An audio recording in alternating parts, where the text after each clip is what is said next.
मिले टाइम्स में आपका स्वागत है। मैं असरार अहमद। उत्तर प्रदेश की योगी सरकार को इलाहाबाद हाईकोर्ट ने जमकर फटकार लगाई है। हाईकोर्ट ने कहा कि उत्तर प्रदेश में गौकशी एक्ट का बेजा इस्तेमाल हो रहा है। गौकशी एक्ट का गलत इस्तेमाल करके बेकसूरों को जेल भेजा जा रहा है। गोश्त को बिना फॉरेंसिक लेबोरेटरी में भेजे गए गाय का गोश्त साबित कर दिया जाता है।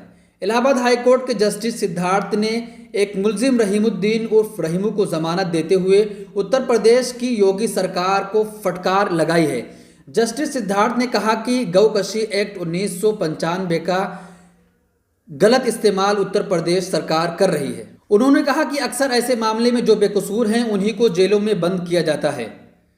पुलिस अफसरान उस गोश्त को फॉरेंसिक लेबोरेटरी तक भेजते ही नहीं हैं, खुद ही तय कर लेते हैं कि वो गाय का ही गोश्त है। शामली जिले के रहने वाले रहीमुद्दीन को जमानत देते हुए इलाहाबाद हाईकोर्ट के जस्टिस ने कहा कि उत्तर प्रदेश सरकार एक्ट का गलत इस्तेमाल कर रही है।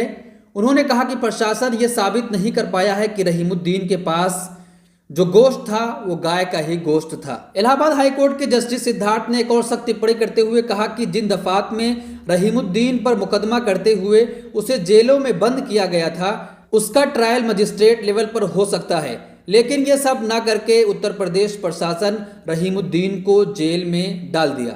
और उन्होंने कहा कि रहीमुद्दीन को जाए वारदात से गिरफ्तार भी नहीं किया गया था, उनके पास गाय का गोश्त भी नहीं था, जबकि उनको 15 अगस्त से जेल में ही डाल दिया गया था। आप सोचिए कि किस तरह से योगी सरकार इस एक्ट का मुसलमानों के विरुद्ध इस्तेमाल कर रही है। एक ऐसा शख्स जिसने वो गुनाह किया ही नहीं, उसे महीनों से जेलों में बंद रखा गया। ये सब इसलिए किया जा रहा है ताकि समाज में हिंदू मुस्लिम एकता ना बनी रहे। हाईकोर्ट के जस्टिस ने एक और मामले में योगी सरकार पर सख्त टिप्पणी की।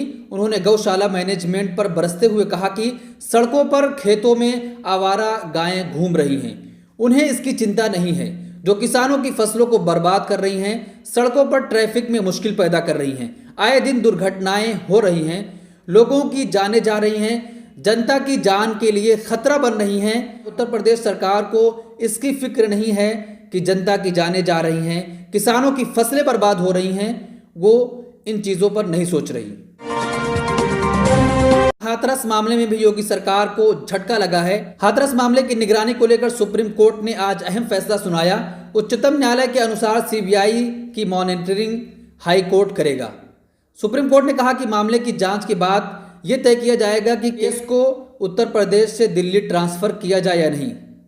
इसके अलावा सुप्रीम कोर्ट ने कहा कि पीड़ितों व गवाहों की सुरक्षा भी हाई कोर्ट ध्यान देगा। कोर्ट के अनुसार सीबीआई हाई कोर्ट की रिपोर्ट करेगी। आपको बता दें कि पीड़ित परिवार ने सुप्रीम कोर्ट में कहा था कि इस मामले की सुनवाई उत्तर प्रदेश से किसी और जगह कराई जाए, या तो दिल्ली या तो मुंबई। तो आज उच्चतम न्यायालय ने इस पर आदेश देते हुए हाईकोर्ट को कहा है कि हाईकोर्ट इस मामले की मॉनिटरिंग करेगी, उसके बाद ही तय किया जाएगा कि उत्तर प्रदेश से दिल्ली में ट्रांसफर किया जा सकता है या नहीं। लगातार उत्तर प्रदेश सरकार हर मुद्दे पर फेलियर साबित हो रही है। जिन मामलों में उत्तर प्रदेश की सरकार फेलियर साबित हो रही है, उससे बचने के लिए जनता का माइंड किसी और तरफ सेटअप करने के लिए सारी चीज़ें की जा रही हैं। गौकशी एक्ट का गलत इस्तेमाल किया जा रहा है, जो मुजरिम नहीं है उनको फंसा दिया जाता है, और प्रशासन इस बात की जांच भी नहीं करता है कि वो गोश्त गाय का था या नहीं, बस उसको पकड़कर जेल में डाल दिया जाता है। आज जब इलाहाबाद हाईकोर्ट के जज ने जमानत देते हुए कहा कि प्रशासन फॉरेंसिक लेबोरेटरी तक उस गोश्त को भेजता ही नहीं, खुद तय कर लेता है कि वो गोश्त गाय का ही है। उत्तर प्रदेश में बेटियां सुरक्षित नहीं हैं, किसानों को सही दाम नहीं मिल रहा है, धान कटाई चल रही है, वो अपने अनाज को मंडियों में कई दिनों से लेकर बैठे हैं, लेकिन उनकी कोई सुध नहीं है। शाहजहांपुर का मामला है। धान बेचने आए किसान को एसडीएम ने जमकर धमकाया। एसडीएम ने किसान से तू तड़ाक में बात की और पुलिस से कहा कि इसे जेल ले जाओ।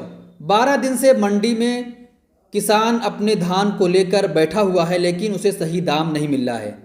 एसडीएम से तौल कराने की फरियाद लगाई थी, लेकिन एसडीएम साहब आते ही उस किसान से तू तड़ाक में बात करने लगे और पुलिस वालों से कहा कि इसे जेल ले जाओ, इसे यहाँ समझ नहीं आ रहा है, जेल ले जाओगे तो इसे समझ में आ जाएगा। तुम अगर ये सोच रहे हो कि दबाव बना के तुलवा लूंगा, दबाव बना के तुलवा गरीब आदमी हम दबाव किनका बने दिन से दबाव बना रहे हो। बनाए तुम उसको ले जाओ, जाके वहाँ थाने में बिठाओ। ये कोई ड्रामा करने का स्थान नहीं है यहाँ पे। जब एक बात तुम्हें लिखित में दे रहे हैं तो तुमको ज्यादा बड़े वो लाडू साहब व्यवधान क्यों तुल रहा हो? आग लगाओ अपने घर में जाकर लगाओ, मंडी में लगाओगे आग। इससे खराब धान जो क्यों तुल रहा आग ले जाओ अपने घर में, जो करना तुम वो कर ले। हम कैसे ना करते हैं? तो फिर व्यवधान इससे खराब जो क्यों तुल रहा? भाई ये रुक दिया ना, बता रुकवा दिया ना, रुकवा दिया, फिर रुकवा दिया। चलो तो करो हम बोलिए